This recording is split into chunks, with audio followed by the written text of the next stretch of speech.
yang mulia Nabi Agung Muhammad SAW.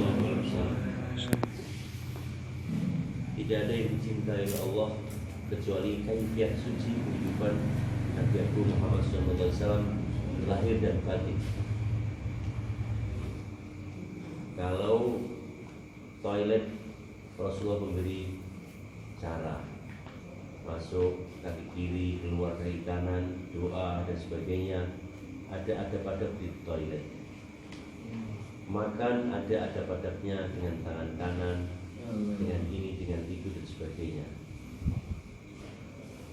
Kalau perkara-perkara bagian-bagian agama saja ada adab-adabnya, bagaimana dengan satu cara untuk menegakkan agama?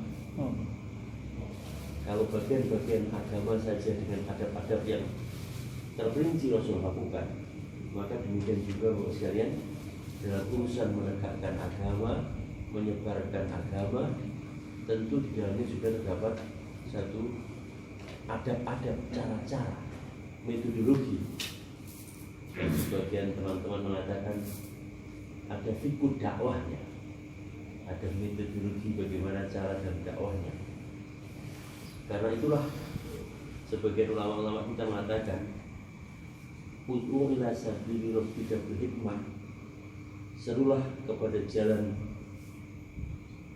Tuhanmu dengan hikmah.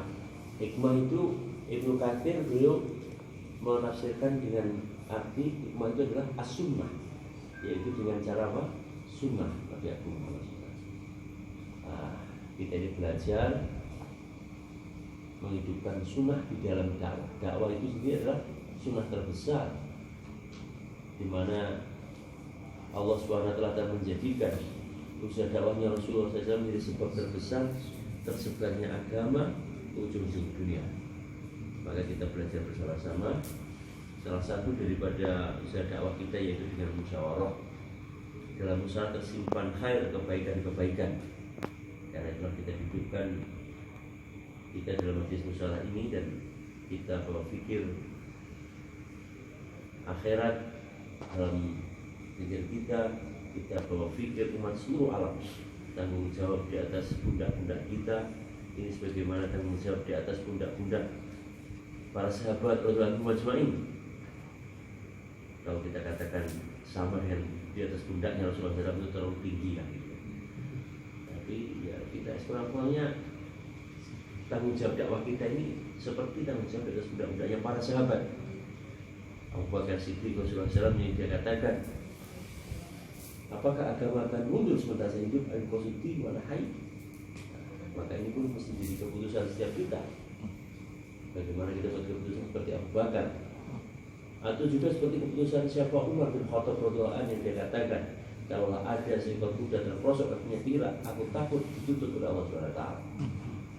Jadi kuda yang terprosok kakinya, bagaimana dengan pengendalanya kuda? Kalau kuda terprosok kakinya saja takut ditutup, bagaimana dengan orang yang mengendarai kuda kalau dia jatuh? Itu jatuh di jalan-jalan Irak. Bagaimana kalau jatuh di nerakanya Allah SWT? Maka tanggung jawab kita seperti tanggung jawabnya Umar bin Khattab, seperti tanggung jawabnya Sayyidina Utsman, Sayyidina Ali Karamul Wajah, dua mertua Nabi dan dua menantu Nabi telah menjadi contoh bagi kita semuanya.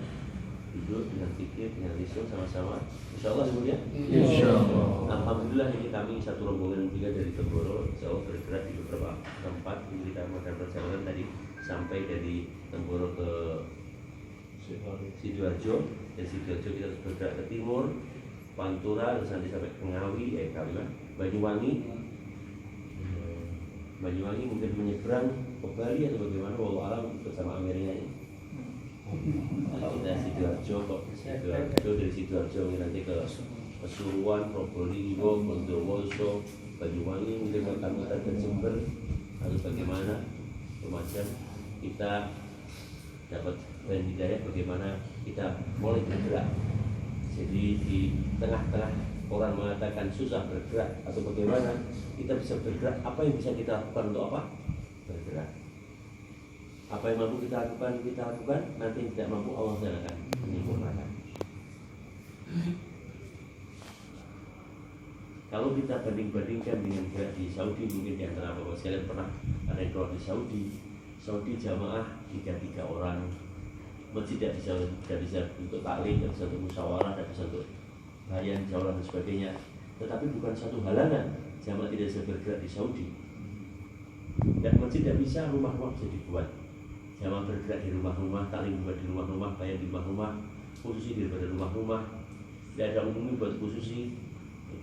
Di beberapa tempat, di beberapa negara tidak bisa masjidnya, rumah juga tidak bisa, maka hotel-hotel bisa digunakan untuk tempat apa? Bermalam, menginap. Maka demikian kita buat kondisi kondisional daripada tempat kita masing-masing. Yang penting bagaimana kita mulai kita semua apa? Bergerak. Tahun ini seakan-akan hampir seluruh dunia pergerakan macam sedikit terhenti karena satu dan lain hal. Dan sekarang alhamdulillah sudah mulai sedikit ada keterbukaan. Maka ini kesempatan bagi kita semuanya untuk mulai kita bergerak dan bagaimana kita menggerakkan rekan-rekan kita semuanya. Bagaimana? Insyaallah ya. Insyaallah. Bagaimana sebab bisa dibuat sebanyak-banyaknya bergerak mulai daripada halaqah masing-masing, mulai bergerak 3 orang, 4 orang, 5 orang semampu kita, mulai kita bergerak dengan senantiasa menghormati orang-orang yang membuat peraturan. Karena kadang-kadang orang buat peraturan itu kalau nggak dihormati, peraturan nggak dihormati ada ketersinggungan dan sebagainya. Maka kita bergerak dan tetap juga kita menghargai protokol yang ada. Ya, ini orang buat peraturan dan mereka ini juga pening kepala juga buat acara-acara peraturan itu sebenarnya pening juga gitu. Maka kita menghargai mereka yang sudah capek-capek, ya kan, bergerak. Tapi jangan juga keadaan itu membuat diri kita ini berhenti. Jangan kemudian berada di zona nyaman. Rasanya kok sudah nyaman ini begini. Allah Maha tahu katanya gitu. La ilaha illallah. Maka alhamdulillah sekarang jamaah sudah mulai dibentuk, rombongan telah dibentuk dan jamaah-jamaah telah digerakkan tadi bersama dengan kita, dan jemaah jalan kaki juga diberangkatkan ke arah Bojonegoro Tuban. Alhamdulillah. Maka kita di sini demikian juga. Nanti kita ini jamaah nggak akan pindah sebelum bentuk jamaah dan bayan hidayah. Karena itu nanti bagaimana sih membicarakan berapapun gitu orangnya dan berapapun waktunya, bagaimana kita musyawarahkan ada pembentukan jamaah dan pengeluaran jamaah. Kemudian yang kedua, kita juga ingin mendapat informasi di seluruh Riyadh ini ya. Sukodono ini ada berapa halaqah kita yang ada di sini dan berapa masjid semuanya. Sukodono ada 17 halaqah umpamanya, halaqah 1, halaqah mana, ada berapa masjid, dan kemudian masing-masing ini berapa masjid yang bisa menerima rombongan. Karena sekarang rombongan sudah mau bergerak, maka kalau nanti kita sampai di markas barang kita akan mengarahkan ini rute mana, Sukodono, halaqah 1, masjid ini dan sebagainya. Sehingga ini kapasitas Sukodono, Sidoarjo kira-kira berapa rombongan yang bisa siap kita mau jadi pembentukan jamaah yang memungkinkan, dan kemudian berapa masjid-masjid yang bisa menerima jamaah ini. Kemudian berikutnya kami di sini ada beberapa hari kita siap digerakkan dimanapun di sekitar sini, yaitu